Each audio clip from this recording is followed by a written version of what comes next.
el núcleo es claro, que quedaba en la parte medial de la lámina. En la actualidad, el núcleo nuclear se lo pone en la parte interna de la lámina que aquí, en la lámina 7, ahí. La lámina 8 ya está en la base del asta anterior, la 8.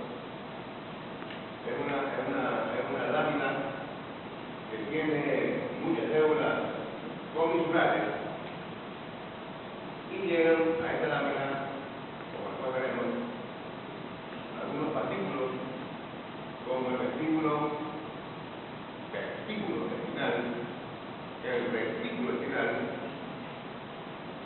y fibras del partículo longitudinal medial. Es la lámina 8. La lámina 9, en esta lámina es que se encuentran los núcleos motores. En esta lámina se encuentran los núcleos motores que son el centro, el central. La lámina 10 está formado por una capa de sustancia gris que rodea al epéndimo, que se la llama sustancia gelatinosa central. Y también comprende la lámina 10 la comisura gris anterior y la comisura gris posterior.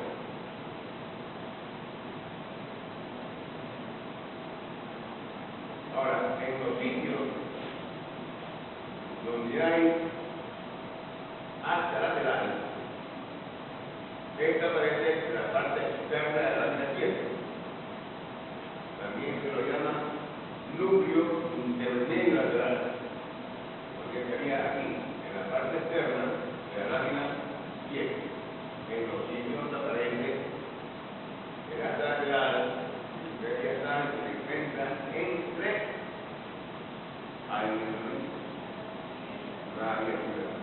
y aquí va a decirlo, levanta el dedo.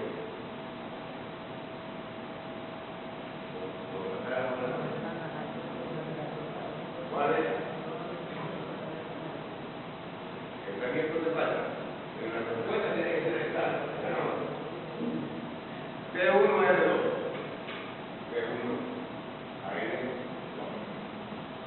Y el superior T1 es circular.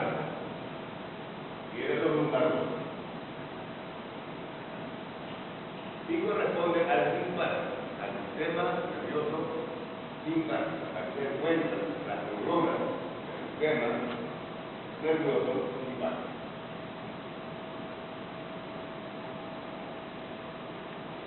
Estos núcleos que vemos aquí en este corte transversal son verdaderamente columnas. Se extienden por algunos se extienden por toda la médula y otros núcleos se extienden por segmentos. Por ejemplo, el núcleo intermedio lateral se extiende solamente de D1 a D2. Es una columna intermedia. Una de las cortas ve solamente una parte, un segmento que se llama núcleo.